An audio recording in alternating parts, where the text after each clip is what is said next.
forget lalo na. How to become a noble? Do not get and forget. Huwag mong kunin, huwag mong tanggapin ang anumang bagay kung hindi mo naman maibalik. O kaya naman, kalimutan mo na. Nakikinig po ba kayo? May mga natutunan po ba kayo? Tapusin na rin ito. Tuloy ba natin? Do not receive that you cannot receive, you can. Huwag tayo tumanggap kung hindi mo naman kayang i-appreciate, hindi mo naman kayang ibalik at hindi mo naman kayang magbigay din. Wow! Alam nyo, nangyayari ko ito minsan, doon sa, ito naman siguro, wala naman siguro dalaga dito o dala na. Meron. Mayroon pa man. Meron doon, nasa harapan ko. Mga babae. Di ba babae? Alam nyo, mga nililigawan, huwag kayong tumanggap kung hindi naman kayang magbigay. Ni kahit malamang ngiti, ismid pa ang pwede magbigay, irap pa. Hindi maganda. Hindi ba yung mataas ang pagkatao mo man? Not only, we are speaking not only doon sa binibini, dalaga. Kundi sa ating lahat. Applicable po ito. Huwag tayo magbigay at magtumanggap ng anumang bagay na hindi mo man kayang magsukli na kahit man lamang ngiti. Ano ba naman yung bigat ko sa smile? Binigyan ka halimbawa ng chocolate. Smile pa. Thank you. Hindi mo kaya magbigay ng message o kaya hindi mo kaya i-post mo na lang sa wall mo. Grande. Diba? Kasi natutuwa din ang Diyos doon sa mga katuwaan na ginagawa mo sa iyong kapwa. Bakit? Kasi ang Diyos nasa Kanya. Amen. Katulad mo. Amen? Kaya mahalaga po yun mga kapasbayan na para maging mataas, maging noble po tayo, maging kagalang-galang po tayo, nandoon tayo sa puntong marunong po tayo makitungo sa tao. Amen? Tatapusin na po natin ito. And the last thing, changing outside world. Kanina, binabanggit po natin to be clean inside and out.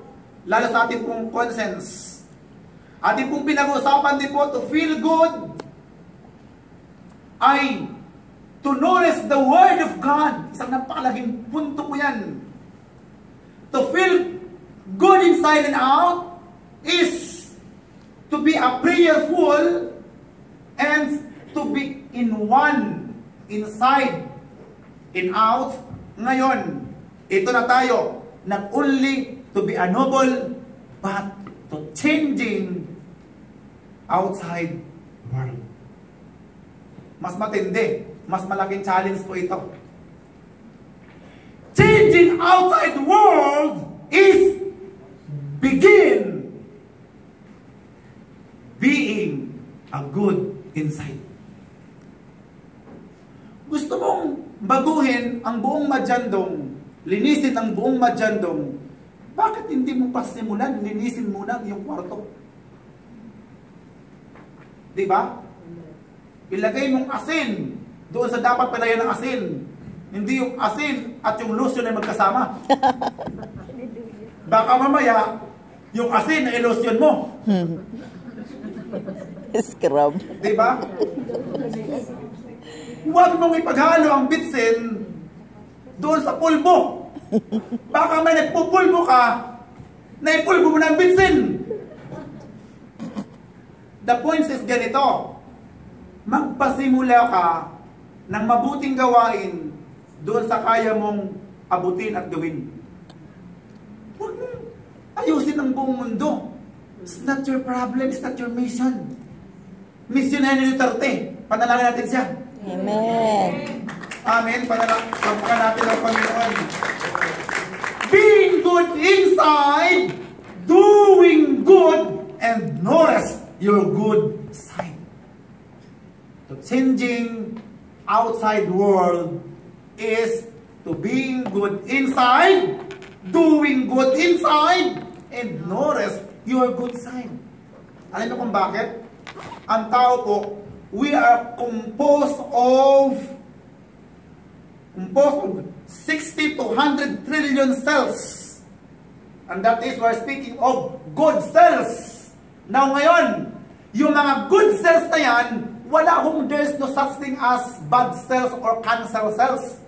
Ang tanong, bakit nagkakaroon ng mga cancer cells? Yun po'y nanggaling sa mga good cells. To proclaim and to declare, to reveal na yun po'y cancer cells na ngayon, it must be accounts of billion cells na bad cells from the good cells. Naintindihan po ba ninyo ating pinag-usapan ng mga cells?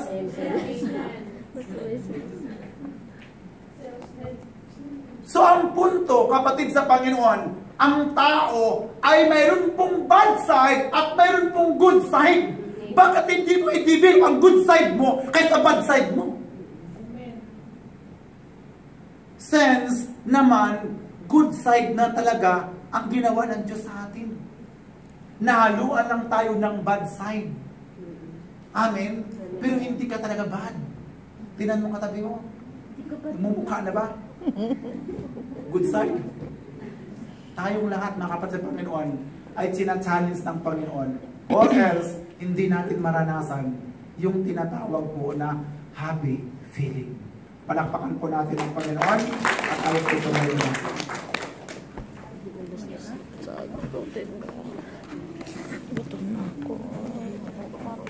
May mga katanungan tayo minsan na sa buhay po natin, parang ang hirap bigyan ng katugunan. Kaya sa ibang paraan, ginagawa ho natin para maigsan ang ating pong lungkot, ang ating pong gulo, ang ating pong problema, yung hindi natin magandang pakiramdam. Tayo lumalabas, nakikitungo, naglalaro, hinahanap ng sarili kung saan-saan para tayo maging masaya. Pero alam niyo po ba, ang Biblia ay hindi nagkakamali. Ang Biblia ay nagbibigay ng tumpak na paraan at mga bagay-bagay upang maranasan natin ang masayang buhay. To feel good inside and out. Be clean. Linisin mo not only your physical appearance, your physical aspects, but be clean your conscience.